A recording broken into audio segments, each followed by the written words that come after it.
Hello everyone, welcome back to our channel.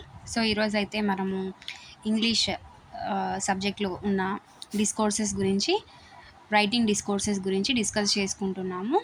అందులో notice writing గురించి and invitation గురించి ఈరోజు అయితే కంప్లీట్గా డిస్కస్ చేసుకున్నాం.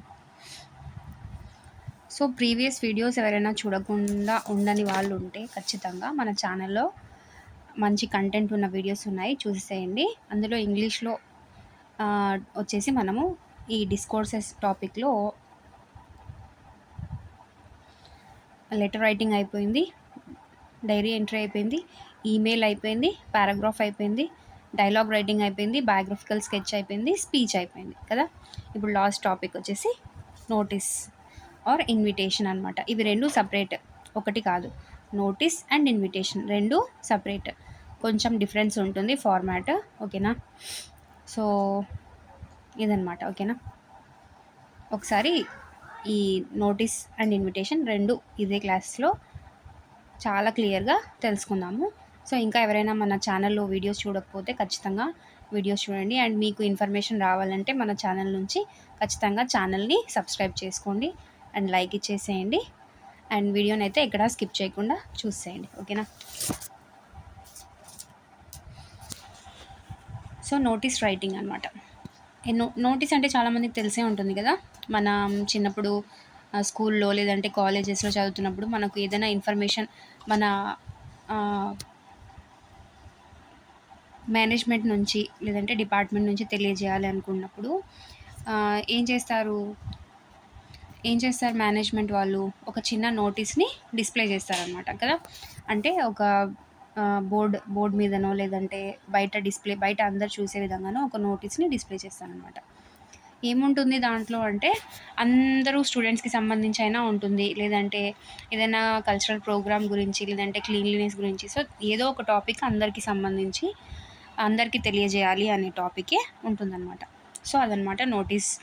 సో మనకందరికీ నోటీస్ అంటే ఏంటో తెలుసు, ఎలా రాస్తారో తెలుసు, ఏం ఇన్ఫర్మేషన్ గురించి ఉంటుందో తెలుసు. కానీ ఇంగ్లీష్ రైటింగ్ డిస్కోర్సెస్లో నోటీస్ రైటింగ్ అంటే ఏంటి, దానికి ఉన్న రూల్స్ ఏంటి, దాన్ని ఎలా రాయాలి అండ్ ఎక్కడెక్కడ డిఫరెన్సెస్ ఉండాలి, ఎగ్జామ్ పాయింట్ ఆఫ్ వ్యూలో ఏం అడుగుతారు, సో అది ఈరోజు నేర్చేసుకుందాం, ఓకేనా. A notice is a short piece of formal written communication used to announce information పబ్లిక్లీ, ఓకేనా. పబ్లిక్గా ఒక ఇన్ఫర్మేషన్ని తెలియజేయడానికి ఒక షార్ట్ పీస్ అనమాట. అంటే చిన్నగా, అంటే పెద్ద పారాగ్రాఫ్ ఉండదు అనమాట. ఈ నోటీస్ చాలా చిన్నగా షార్ట్ ఫామ్లో ఉంటుంది. ఒక ఇన్ఫర్మేషన్, ఏదైనా మనం అనౌన్స్మెంట్ ఇవ్వాలి అనుకున్నప్పుడు అందరినీ గ్యాదర్ చేసి చెప్పలేం కదా. సో నోటీస్ ఒకటి పెట్టేస్తే ఖచ్చితంగా అందరు అక్కడికి వెళ్ళేసి చూస్తారన్నట్లు ఏం చేస్తారంటే నోటీస్ని డిస్ప్లే చేస్తారు. నోటీస్ అంటే షార్ట్ పీస్ ఆఫ్ ఫార్మల్ అంటే ఏంటి, ఫార్మల్ ఇన్ఫార్మల్ రెండు ఉన్నాయి కదా మనకు. ఫార్మల్ లాంగ్వేజ్, ఇన్ఫార్మల్ లాంగ్వేజ్ అనమాట. సో ఫార్మల్ లాంగ్వేజ్లోనే ఖచ్చితంగా నోటీస్ ఉంటుంది. అది ఒక రిటర్న్ కమ్యూనికేషన్ అనమాట, ఓకేనా. So it is usually displayed on notice boards or published in newspapers, magazines or school bulletins to inform people about an event or activity. So అది ఎక్కడ displays, ఎక్కడ పెడతారు నోటీస్ అంటే నోటీస్ బోర్డ్స్, మామూలుగా స్కూల్స్లో, కాలేజెస్లో, ఆఫీసెస్లో నోటీస్ బోర్డ్స్, లేదంటే news papers, మ్యాగజైన్స్లో కూడా పబ్లిష్ చేస్తారనమాట, ఓకేనా. స్కూల్ బులెటిన్స్ అంటే స్కూల్లో కూడా నోటీసెస్ పెడతారనమాట, ఓకేనా. నోటీస్లో ఏదన్నా ఒక క్లాస్కి సంబంధించి ఒక కంప్లైంట్ గురించో, లేదంటే యూనిఫామ్ గురించో, లేదంటే ఆ క్లాస్కి సంబంధించి ఏదైనా టాపిక్ గురించో, సో ఆ స్టూడెంట్స్కి మాత్రమే సంబంధించేలాగా, సో లేదంటే మొత్తం స్కూల్కి సంబంధించి ఒక ఈవెంట్ గురించి అయినా, సో నోటీస్ అనేది ఇలా ఉంటుందన్నమాట, ఓకేనా. ఎక్కడ నోటీస్ బోర్డ్స్లో అయినా ఉండొచ్చు, ఒక ఆఫీస్లో కానీ, స్కూల్లో కానీ, కాలేజెస్లో కానీ, తర్వాత న్యూస్ పేపర్స్లో కూడా నోటీస్ ఉంటుందన్నమాట, ఓకేనా. న్యూస్ పేపర్స్లో కానీ, మ్యాగజైన్స్లో కానీ, స్కూల్ బులెటిన్స్లో కానీ, ఓకేనా. ఎందుకు అంటే టు ఇన్ఫార్మ్ పీపుల్, ఏదైనా ఒక యాక్టివిటీ కానీ, ఒక ఈవెంట్ గురించి కానీ, అంటే వాళ్ళకి సంబంధించి ఏదో ఒకటి తెలియజేయడానికి, అది నోటీస్ అంటే, ఓకేనా. సో ఫీచర్స్ అంటే నోటీస్ ఎలా ఉంటుంది అంటే ఫార్మల్ అండ్ బ్రీఫ్, చాలా క్లుప్తంగా, అంటే వివరంగా ఇంత చాటపాడతం లాగా ఉండదు నోటీస్. జస్ట్ 2 or 3 లైన్స్ అనమాట, ఓకేనా. జస్ట్ 2 or 3 లైన్స్లో ఫినిష్ అయిపోతుంది. చాలా ఈజీగా, చూస్తేనే ఆ మ్యాటర్ ఏంటో అర్థమైపోయేలాగా ఉంటుందన్నమాట. Formal and brief, clear and to the point. ఓకేనా, చాలా క్లియర్గా ఉంటుంది, పాయింట్ ఏంటో కరెక్ట్గా ఉంటుందన్నమాట. ఓకేనా, written in third person most important చూడండి, క్వశ్చన్ రావడానికి ఛాన్స్ అనమాట. రిటర్న్ ఇన్ థర్డ్ పర్సన్, మనకి ఇంగ్లీష్లో first person, second person, third person అనేవి ఉన్నాయి కదా ప్రొనౌన్స్. ఫస్ట్ పర్సన్ అంటే ఐ, మీ, మై అని వస్తుంది. First person I, me, mine అలా వస్తుంది. సెకండ్ పర్సన్ వచ్చేసి యూ వస్తుంది. థర్డ్ పర్సన్ వచ్చేసి హీ, షీ, ఇట్, దే వస్తుంది కదా. సో ఇక్కడ థర్డ్ పర్సన్లోనే ఉంటుందన్నమాట. ఓకేనా, ఏంటి నోటీస్ అనమాట. ఓకేనా, దే, హీ అంటే ఎవరిని ఉద్దేశించి చెప్తున్నామో వాళ్ళ గురించి అనమాట. అది ఏ పర్సన్లో ఉంటుందంటే ఖచ్చితంగా థర్డ్ పర్సన్లో ఉంటుంది. ఓకేనా, తర్వాత ఏముంటుంది మ్యాటర్ దాంట్లో అంటే ఇంక్లూడ్ స్పెసిఫిక్ డీటెయిల్స్, వాట్ ఏంటి, ఎప్పుడు, ఎందుకు, ఎవరు, ఎలా, సో ఇవన్నీ కూడా ఉంటాయన్నమాట దీంట్లో. వాట్, వెన్, వేర్, ఎక్కడ, ఎవరు, వై, ఎందుకు, సో ఇవన్నీ కూడా నోటీస్లో ఉంటాయన్నమాట. ఒక స్పెసిఫిక్ డీటెయిల్స్ ఉంటుందన్నమాట నోటీస్లో. సో అదన్నమాట. ఏముంది దాంట్లో, లేదంటే ఎవరన్నా ఎక్కడికైనా ఈవెంట్ ఉంది, ఈవెంట్ గురించి చెప్పారంటే ఆ ఈవెంట్ ఎక్కడ జరుగుతుంది, ఏ డేట్న జరుగుతుంది, ఎవరు హోస్ట్గా వస్తున్నారు, అసలు అది ఎందుకు పెట్టుకుంటున్నారు, సో ఇవన్నీ what, when, where, who, why అనే డీటెయిల్స్ ఖచ్చితంగా ఉంటాయన్నమాట నోటీస్లో. No necessary words or decoration, ఖచ్చితంగా ఏమంటారు డెకరేషన్ అనేది ఏమి ఉండదు. అంటే కొంతమంది ఇప్పుడు లాంగ్వేజ్ని చాలా రకాలుగా యూస్ చేస్తారు కదా. డెకరేటివ్ వేలో అంటే కొంచెం ఎక్స్ట్రా, అంటే మనం తెలుగులో ఎలా అయితే అలంకారాలు యూజ్ చేసి లేదంటే కొంచెం భాషను అంటే ఏమంటారు అట్రాక్టివ్గా చెప్పడానికి డెకరేటివ్ వేలో లాంగ్వేజ్ని క్రియేట్ చేసి నోటీస్ బోర్డులో అయితే పెట్టరు. డెకరేషన్ అనేది ఖచ్చితంగా ఉండదన్నమాట నోటీస్లో. నో అన్నెసరీ వర్డ్స్ అనమాట. ఇక్కడ నో నెసరీ వర్డ్స్ అని ఉంది కదా. నో అన్నెసరీ వర్డ్స్ అంటే మనం ఏం చెప్తున్నామో అది మాత్రమే ఉండాలన్నమాట. అన్నెసరీగా వర్డ్స్ ఏమీ ఉండకూడదు అనమాట. నోటీస్ అంటేనే షార్ట్ కదా, మళ్ళీ అన్నెసరీ వర్డ్స్ని డెకరేషన్ని క్రియేట్ చేస్తే ఏమవుతుంది, ఇంకా ఎక్స్ట్రా అయిపోతుంది. అది షార్ట్ అని చెప్పలేము, ఇంకా లాంగ్ అయిపోతుంది కదా. సో అందుకని usually enclosed in a box. Yes, notice అంటేనే ఒక బాక్స్లో ఉండేదన్నమాట. ఖచ్చితంగా ఒక బాక్స్లో నోటీస్ పెట్టింటారనమాట. ఓకేనా, ఎస్ అదనమాట. ఏముంటాయి features, formal and brief. Formal లాంగ్వేజ్లో ఉంటుంది, చాలా బ్రీఫ్గా అంటే క్లుప్తంగా ఉంటుంది, clear and to the point, చాలా క్లియర్గా పాయింట్ ఏంటో చెప్తుందనమాట. రిటర్న్ ఇన్ థర్డ్ పర్సన్లో రాసి ఉంటుందన్నమాట లాంగ్వేజ్. తర్వాత స్పెసిఫిక్ డీటెయిల్స్ ఉంటాయన్నమాట ఆ నోటీస్ గురించి, ఎవరు, ఏంటి, ఎప్పుడు, ఎక్కడ, ఎలా అనేసి. ఓకేనా, ఎందుకు అనేసి. సో ఇంకా no unnecessary words, unnecessary words ఏమి ఉండవు, డెకరేషన్ ఏమీ ఉండదు. ఓకేనా, usually closed in a box, ఒక బాక్స్లో ఒక 3-4 లైన్స్తో ఉండేదే నోటీస్ అనమాట. ఓకేనా, తర్వాత format of a notice. Format అంటే ఇప్పటి వరకు మనం ఎలా ఉందో అని చూసాము, ఇది ఇంకా కొంచెం డిస్క్రిప్షన్ అనమాట, ఇంకా ఎలా ఉంటుంది అని చెప్పడానికి. ఫస్ట్ ఫార్మాట్ ఆఫ్ ఏ నోటీస్లో 6 పార్ట్స్ ఉంటాయన్నమాట. ఏంటవి అంటే ఫస్ట్ వచ్చేసి నేమ్ ఆఫ్ ద ఇన్స్టిట్యూషన్ లేదా ఒక ఆర్గనైజేషన్. నేమ్ ఆఫ్ ద, ఇది ఇన్స్టిట్యూషన్ చూడండి, ఇన్స్టిట్యూషన్ లేదా ఒక ఆర్గనైజేషన్ లేదా ఒక స్కూల్. సో అలా అనమాట. ఏంటది అంటే at the top in capital letters, పైన రాసి ఉంటుందన్నమాట. నేమ్ ఆఫ్ ద అంటే ఇప్పుడు నోటీస్ ఇక్కడ రాస్తున్నాం మనం, ఇది ఒక బాక్స్ అనుకోండి, నోటీస్ ఇలా రాస్తున్నాం అనుకోండి, పైన టాప్లో స్కూల్ నేమ్ ఉంటుంది, తర్వాత కింద నోటీస్ అని ఉంటుందన్నమాట, కింద నోటీస్ అని ఉంటుంది. తర్వాత అదే హెడ్డింగ్ లాగా word notice in the centre. ఇప్పుడు మనము ఇలా స్టార్ట్ చేస్తున్నాం కదా, ఇక్కడ రాయడం అనేది ఇక్కడ స్టార్ట్ చేస్తాం లెఫ్ట్ సైడ్ నుంచి. సో పైన వచ్చేసి స్కూల్ నేమ్ ఉంటుంది, తర్వాత నోటీస్ అని అన్ని క్యాపిటల్ లెటర్స్లో ఉంటుంది, తర్వాత ఏముంటుంది, అది నోటీస్ అనేది హెడ్డింగ్ అనమాట. ఓకేనా, word notice in the centre. ఖచ్చితంగా మర్చిపోతారు ఇది, నోటీస్ అనేది హెడ్డింగ్ అనేది ఖచ్చితంగా మర్చిపోతారు. నేమ్ ఆఫ్ ద ఇన్స్టిట్యూషన్ పైన కాబట్టి నేమ్ ఆఫ్ ద ఇన్స్టిట్యూషనే హెడ్డింగ్ అనుకుంటారు చాలామంది. నేమ్ ఆఫ్ ద ఇన్స్టిట్యూషన్ పైన ఉంటుంది, తర్వాత దాని కింద హెడ్డింగ్లో ఏమొస్తుంది అంటే నోటీస్ అనేది క్యాపిటల్ లెటర్స్లో రాసింటారనమాట సెంటర్లో. ఓకేనా, తర్వాత date on the left side. So date కూడా ఓకేనా, డేట్ కూడా రాసేసింటాము. ఓకేనా. తర్వాత టైటిల్. టైటిల్ ఏం ఏం ఏముంటుంది, ఎలా ఉంటుంది టైటిల్ అంటే షార్ట్ అండ్ క్యాచీ. చూసిన వెంటనే అర్థమైపోవాలి. క్యాచీ అంటే కళ్ళకు కట్టినట్లు, అంటే ఏమంటారు, చూస్తేనే మనకు అర్థమైపోవాలన్నమాట మ్యాటర్ ఏంటి అనేది. Short and catchy. School cleanliness drive example ఇది. ఓకేనా. School cleanliness drive. సో అదనమాట. ఓకేనా. స్కూల్ క్లీన్లీనెస్ గురించి నోటీస్ అనమాట అది. తర్వాత ఫిఫ్త్ పార్ట్ వచ్చేసి బాడీ. ఏముంటుంది అంటే ఇంక్లూడ్స్ వాట్, వెన్, వేరు, హూ, పర్పస్. అంటే ఎక్కడ జరుగుతుంది, ఏం జరుగుతుంది, ఎలా ఎవరు ఎవరు పార్టిసిపేట్ చేయాలి, పర్పస్ ఏంటి అనేది. సో ఒక ఎగ్జాంపుల్ చూసుకుంటే ఇక్కడ ఆల్ స్టూడెంట్స్ అంటే ఇది నోటీస్కి ఒక ఎగ్జాంపుల్ అనమాట ఇది. All students are informed that a cleanliness drive will be held on 10th November at 9 AM in the school playground. Volunteers from all classes are requested to participate. ఓకేనా.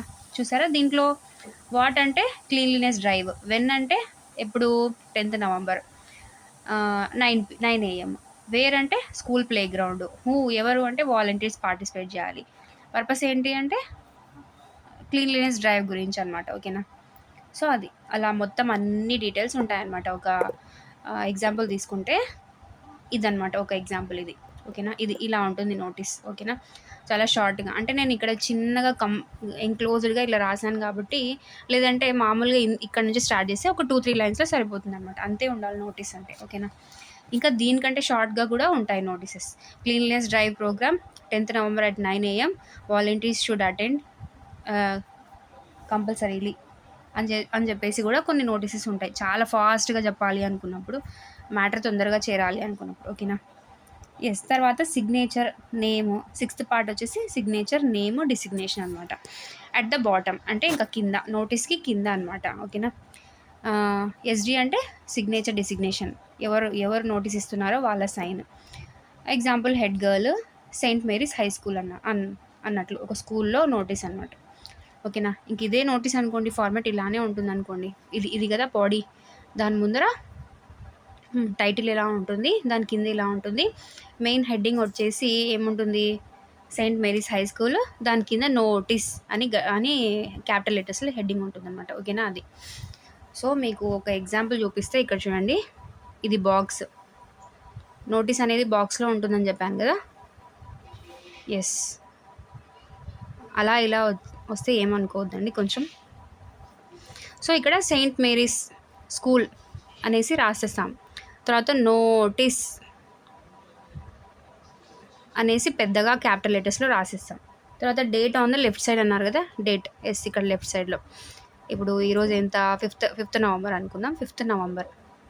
So some year 2025. తర్వాత body. తర్వాత title అన్నాం కదా, title ఏముంటుంది, school cleanliness drive. ఓకేనా. School so cleanliness drive. ఓకేనా. అది. తర్వాత బాడీ అనమాట. మొత్తం ఒక 2-3 లైన్స్లో రాసేసి, తర్వాత అట్ ద బాటమ్ అంటే కింద సిగ్నేచర్ చేయాలన్నమాట. నోటీస్ అయిపోయిన తర్వాత ఇక్కడ సిగ్నేచర్. అలా అయిపోయింది. ఇంకా ఎవరు అనేసి రాసేయాలి అంతే. డిసిగ్నేషన్ రాసేయాలి, లేదంటే సిగ్నేచర్ అన్నా ఉండాలి. అట్ ద బాటమ్ అంతే, అయిపోయింది. ఇదే నోటీస్. ఇంకా అంతే. నోటీస్లో 50 to 80 words ఉండాలి అంతే. అంతకు మించి ఎక్కువ రాస్తే అది నోటీస్ అవ్వదు. ఓకేనా. ఖచ్చితంగా షార్ట్ ఫామ్లోనే ఉండాలి కదా నోటీస్. ఇప్పుడు ఇది చెప్పిన తర్వాత అందరికి చాలా బాగా అర్థమైంది అనుకుంటాను కదా. ఎస్. సో ఇదన్నమాట నోటీస్ గురించి. అందరికి అర్థమైందని అనుకుంటున్నాను. తర్వాత ఇదే క్లాస్లో ఇన్విటేషన్ గురించి కూడా మనం నేర్చేసుకుందాం. ఊరికి స్మాల్ వీడియోస్ ఎందుకు, ఒక కంటెంట్ పెట్టేద్దాం. ఇంకా ఇది పెట్టేస్తే ఇంకా అక్కడికి డిస్కోర్స్ అయిపోతుంది. ఇది కూడా ఏం పెద్దగా లేదు, చాలా చిన్నగా ఉంది. మళ్ళీ దీనికోసం సపరేట్ వీడియో ఎందుకు అనేసి దీంట్లోనే ఇంక్లూడ్ చేసిస్తున్నాను. ఓకేనా. ఇన్విటేషన్ రైటింగ్ అనమాట. ఇప్పుడు మనం నోటీస్ రైటింగ్ చూసాము, ఇప్పుడు ఇన్విటేషన్ అనమాట. ఇన్విటేషన్ అంటే ఏంటి, మనము ఇన్వైట్ చేయాలన్నమాట. ఎవరినైతే ఇన్వైట్ చేస్తున్నామో వాళ్ళని, అంతేనా. ఎస్. సో ఇన్విటేషన్, ఎలాంటి ఇన్విటేషన్స్ మనం జనరల్గా చూస్తూ ఉంటాం కదా. ఒక స్కూల్లో ఫంక్షన్ జరిగితే ఇన్వైట్ చేస్తారు. వేరే ఎవరినైనా చీఫ్ గెస్ట్, లేదంటే ఇంట్లో ఏదైనా బర్త్డే ఫంక్షను, లేదంటే ఏమైనా ceremonies, naming ceremony, house opening ceremonies, ఇలాంటివి. సో వీటన్నిటికీ ఇన్విటేషన్ ఉంటుంది ఖచ్చితంగా. సో ఇవే ఇన్విటేషన్స్ అంటే. ఇవి కూడా టైప్స్ ఉంటాయి. ఫార్మాట్ ఎలా ఉంటుందో చూసేద్దాం. ఓకేనా. Invitation writing. An invitation is a written or printed request to someone to attend an event such as a meeting, celebration, function or ceremony. ఇది కూడా ఒక రిటర్న్ లేదా ప్రింటెడ్ రిక్వెస్ట్ అనమాట. Invitation is a request. దయచేసి మీరు మా ఆహ్వానాన్ని మన్నించి ఖచ్చితంగా పాల్గొనవలసిందిగా కోరుకుంటున్నాము అని చూస్తాం కదా మనం పెళ్లి పత్రికల్లో, లేదంటే వేరే వేరే ఏదైనా ఫంక్షన్ పత్రికలు కార్డ్స్ ఇస్తుంటారు కదా. సో అందరూ పాల్గొనాలని మనవి అంటే ఏంటి, రిక్వెస్ట్ అనమాట. ఖచ్చితంగా రావాలి అని ఆర్డర్ వేయరు ఇన్విటేషన్స్లో కదా. ఖచ్చితంగా అది రిక్వెస్ట్ అనమాట, ప్రింటెడ్ రిక్వెస్ట్ అది. ఓకేనా. సో అది రిటర్న్ లేదా ప్రింటెడ్ రిక్వెస్ట్ టు సమ్వన్, ఎవరికైతే మనం ఇన్వైట్ చేస్తున్నామో వాళ్ళకి. ఏమని, to attend an event such as a meeting, ఒక మీటింగ్కి ఇన్వైట్ చేయడానికి, లేదంటే సెలబ్రేషన్, లేదంటే ఫంక్షన్, సెరిమోనియా, ఏదో ఒకటి. ఓకేనా, అదనమాట. Types of invitation. ఇన్విటేషన్లో టైప్స్ ఉంటాయి. ఒకటి ఫార్మల్, ఒకటి ఇన్ఫార్మల్ అనమాట. ఫార్మల్ అంటే used for official or important events అనమాట. ఓకేనా. చాలా పెద్ద గ్రాండ్గా ఒక ఈవెంట్ చేస్తున్నాం, అది అఫీషియల్ కానీ లేదంటే ఫ్యామిలీలో కానీ. సో అప్పుడు మనము ఫార్మల్ ఇన్విటేషనే ఇవ్వాలి. ఎలా పడితే అలా పిలిచకూడదు కదా, ఎలా పడితే అలా లాంగ్వేజ్ ఉండకూడదు కదా. ఖచ్చితంగా ఫార్మలే. అది కాక రిక్వెస్ట్. ఇన్విటేషన్ అంటేనే రిక్వెస్ట్. రిక్వెస్ట్లో మనము ఏరా రారా అని అనకూడదు. ఖచ్చితంగా రావాలిరా అందరూ, ఎంత ఫ్రెండ్ అయినా సరే చాలా పద్ధతిగా పిలుచుకుంటాం కదా, అది. తర్వాత follows a polite and respectful tone. Yes, అదే రెస్పెక్ట్ఫుల్గా ఉండాలి టోన్, పొలైట్గా ఉండాలి లాంగ్వేజ్. ఓకేనా. అది usually printed or written in a formal language. ఇంకా అదే పాయింటే. ఓకేనా. Usually printed or written in a formal language. ఖచ్చితంగా ఫార్మల్ లాంగ్వేజ్లోనే ఉంటుందన్నమాట. ఓకేనా. ఈ ఫార్మల్ ఇన్విటేషన్ ఎవరికి రాస్తారు అంటే అఫీషియల్ లేదా ఇంపార్టెంట్ ఈవెంట్స్ జరిగినప్పుడు ఫార్మల్ ఇన్విటేషన్ అనమాట. ఓకేనా. పొలైట్ అండ్ రెస్పెక్ట్ఫుల్ టోన్ ఉంటుంది. ఖచ్చితంగా ఫార్మల్ లాంగ్వేజ్నే యూజ్ చేస్తాం. ఓకేనా. ఎగ్జాంపుల్స్ వచ్చేసి wedding, school function, official meeting అనమాట. ఓకేనా. ఒక వెడ్డింగ్ అవ్వచ్చు, స్కూల్ ఫంక్షన్ అవ్వచ్చు, అది అఫీషియల్ మీటింగ్ కూడా అవ్వచ్చు. సో ఈ ఈ ఎగ్జాంపుల్స్ అన్నీ కూడా ఫార్మల్ ఇన్విటేషనే ఉంటుంది. వెడ్డింగ్లో మనం ఎలా పడితే అలా రాస్తామా? నో, ఖచ్చితంగా ఫార్మలే ఉంటుంది లాంగ్వేజ్. స్కూల్ ఫంక్షన్ కూడా చాలా పద్ధతిగా ఉంటుంది ఇన్విటేషన్. ఒకవేళ మనము ఫేర్వెల్ పార్టీ చేస్తున్నాము, ఇన్వైట్ చేయాలి, స్కూల్ తరపు నుంచి లేదంటే స్టూడెంట్స్ తరపు నుంచి అయినా ఎట్లా ఇన్వైట్ చేసినా కూడా మనం ఎలా రాయాలి, ఫార్మల్ లాంగ్వేజ్లోనే రాయాలి. అఫీషియల్ మీటింగ్ అంటే ఇంకా ఫార్మల్ లాంగ్వేజ్ ఎక్కువ ఉండాలి కదా. ఎస్. తర్వాత ఇన్ఫార్మల్ ఇన్విటేషన్స్. ఇది ఎలా ఉంటుంది అంటే used for friends, family or close relations అనమాట. ఇన్ఫార్మల్ అంటే కూడా పెద్ద ఇన్ఫార్మల్ ఏమి ఉండదు. ఇన్విటేషన్ అంటేనే అన్నీ ఫార్మల్గానే ఉంటాయి. కాకపోతే ఇది ఓరల్గా పిలుస్తాం కదా, వితౌట్ కార్డ్స్ ఇన్వైట్ చేస్తాం కదా. సో ఒకవేళ కార్డ్ ఉన్నా కూడా ఇన్ఫార్మల్లో పిలుస్తున్నాము అంటే అది ఫ్రెండ్స్ కావచ్చు, ఫ్యామిలీ కావచ్చు, క్లోజ్ రిలేషన్స్ అవ్వచ్చు. Friendly and personal in tone. మనం కార్డ్స్ని చూస్తుంటాం కదా, అందరికీ పంచే ఒకటి, మన ఫ్రెండ్స్కి ఒకటి ప్రింట్ చేయించుకుంటుంటాం కదా, డియరెస్ట్ అని చెప్పేసి పర్సనల్గా. అంటే దాంట్లో కూడా ఏం ఇన్ఫార్మల్ లాంగ్వేజ్ ఉండదు, కానీ కొంచెం డిఫరెంట్ అనమాట. అవి కొంచెం క్లోజ్ రిలేషన్స్కి అట్లా ఇన్ఫార్మల్లో. ఓకేనా. బర్త్డే పార్టీ, పిక్నిక్, లేదంటే గెట్ టుగెదర్ పార్టీ. సో ఇవన్నీ కూడా ఇన్ఫార్మల్ ఇన్విటేషన్స్ అనమాట. ఓకేనా. ఒక పిక్నిక్కి వెళ్ళాలనుకొని గ్యాదర్ చేసుకుంటుంటాం ఫ్రెండ్స్ని, అప్పుడు అది ఫార్మల్ లాంగ్వేజ్లో ఉండాలి అని అవసరం లేదు. ఓకేనా. So birthday parties, picnics, get togethers ఇలాంటివన్నీ ఇన్ఫార్మల్ ఇన్విటేషన్సే. ఓకేనా. తర్వాత format of A formal invitation. So ఇందాక మనం నోటీస్ ఫార్మాట్ చూసాము, ఇది ఫార్మల్ ఇన్విటేషన్కి ఎలా ఉంటుందో చూసేద్దాం ఒకసారి. Name of the host or invitation. So first invitation దేని గురించి, పెళ్ళిదా, బర్త్డేదా, లేదంటే ఇంకో ఫంక్షన్దా, అది ఎవరు పిలుస్తున్నారు, సో వాళ్ళ నేమ్ అనమాట. ఫస్ట్ అది ఉంటుంది. తర్వాత ఎక్స్ప్రెషన్ ఆఫ్ ఇన్విటేషన్, కోఆర్డినల్లీ ఇన్వైట్స్ లేదా requests the pleasure of your company. So company అయితే కంపెనీకి, లేదంటే మామూలుగా మ్యారేజెస్, ఫంక్షన్స్ అలాంటివి అయితే ఎక్స్ప్రెషన్ ఆఫ్ ఇన్విటేషన్ అనమాట. ఐ కార్డియల్లీ ఇన్వైట్ యూ, లేదంటే విత్ ద బెస్ట్ రిగార్డ్స్, లేదంటే request the pleasure of your company అనేది స్టార్ట్ చేస్తాం అనమాట. ఓకేనా. ఒక ఎక్స్ప్రెషన్ ఆఫ్ ఇన్విటేషన్ అంటే అలా ఉంటుంది. తర్వాత బాడీలో ఏముంటుంది అంటే పర్పస్ ఆఫ్ ద ఈవెంట్, దేనికి పిలుస్తున్నాం మనం. ఓకేనా. అది తర్వాత ఏముంటుంది, డేట్, టైమ్ అండ్ వెన్యూ. ఖచ్చితంగా అది మెన్షన్ చేయకపోతే ఇన్విటేషన్ ఎక్కడ రావాలో అర్థం కాదు కదా. సో ఎప్పుడు చేస్తున్నాము, టైం ఎన్ని గంటలకు, అండ్ వెన్యూ ఎక్కడ. సో ఇది ఇన్విటేషన్లో. తర్వాత name and signature of the host. ఓకేనా, ఎవరైతే పిలుస్తున్నారో వాళ్ళ నేమ్, సిగ్నేచర్ అనమాట. ఓకేనా, అలా ఉంటుందన్నమాట ఇన్విటేషన్. ఓకేనా, ఇదన్నమాట ఇన్విటేషన్. సో ఇన్విటేషన్ వచ్చేసి రిక్వెస్ట్ ఫామ్లో ఉంటుంది, రిటర్న్ ఆర్ ప్రింటెడ్ రిక్వెస్ట్. ఓకేనా, to someone to attend to an event such as meeting, celebration, function or ceremony. ఓకేనా, తర్వాత 2 టైప్స్, ఫార్మల్, ఇన్ఫార్మల్. ఫార్మల్లో weddings, school functions, official meetings, formal invitations ఉంటాయి. Informal అంటే birthday parties, picnics, get togethers, ఇంకా చిన్న చిన్న functions ఏవైనా, అవి అన్నీ ఇన్ఫార్మల్ ఇన్విటేషన్స్. తర్వాత ఫార్మాట్ అంటే first name of the host రాయాలి, లేదా ఇన్విటేషన్ దేనికి ఇన్వైట్ చేస్తున్నాం, పెళ్లి పత్రిక లేదంటే గృహప్రవేశ పత్రిక, సో ఇలా ఉంటాయి కదా, దాని పేరు రాయాలి ఫస్ట్. తర్వాత ఎక్స్ప్రెషన్ ఆఫ్ ఇన్విటేషన్. సో మనం ఇంకా రాస్తాం కదా, శుభ, నాకంత కరెక్ట్గా తెలీదు. సో స్టార్టింగ్లో రాస్తాం కదా, cordially I with whole hearted invite చేస్తున్నాను. సో ఇలాంటివన్నీ ఎక్స్ప్రెషన్ ఆఫ్ ఇన్విటేషన్ అనమాట. అంటే మనం పర్సనల్గా మనం ఎలా పిలవాలనుకుంటే అలా. ఓకేనా, తర్వాత బాడీ ఏముంటుంది, తర్వాత purpose of the event. Body ఏముంటుంది అంటే ఎందుకు, ఎక్కడ చేస్తున్నాము, ఎవరితో చేస్తున్నాం. ఇప్పుడు పెళ్ళి అంటే పెళ్ళి కూతురు ఇన్ఫర్మేషన్, పెళ్ళి కొడుకు ఇన్ఫర్మేషన్, అవన్నీ ఉంటాయి. తర్వాత డేట్, టైమ్ అండ్ వెన్యూ. ఓకేనా, డేట్, టైమ్ అండ్ వెన్యూ అనమాట. ఓకేనా, తర్వాత name, signature of the host. ఇవి ఆర్డర్లో గుర్తుపెట్టుకోవాలి. ఓకేనా, ఆర్డర్లో గుర్తుపెట్టుకుంటే మనకు క్వశ్చన్ అడిగే ఛాన్స్ ఉందన్నమాట. సో అది. ఓకేనా, సో నోటీస్ అయితే ఇన్ఫార్మల్ అనేదే ఉండదు ఖచ్చితంగా కదా, ఇన్విటేషన్లో మాత్రమే ఇన్ఫార్మల్ ఇన్విటేషన్ ఉంటుంది, నోటీస్లో ఖచ్చితంగా ఫార్మలే. ఓకేనా, సో అదనమాట నోటీస్ అండ్ ఇన్విటేషన్ అనమాట, types of invitation and notice features. So ఇదనమాట. I hope you all understood this class. ఖచ్చితంగా మీకు అందరికీ ఇది అర్థమైందని అనుకుంటున్నాను ఈ క్లాస్.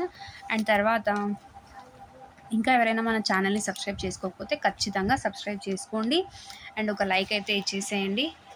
అండ్ యూస్ఫుల్ వీడియో అనిపిస్తే ఖచ్చితంగా మీ ఫ్రెండ్స్కి షేర్ చేయండి, అండ్ మీ వాల్యుబుల్ ఫీడ్బ్యాక్ని ఖచ్చితంగా కామెంట్ రూపంలో తెలియజేయండి. ఓకేనా, please like, share, comment and subscribe. Thank you for watching.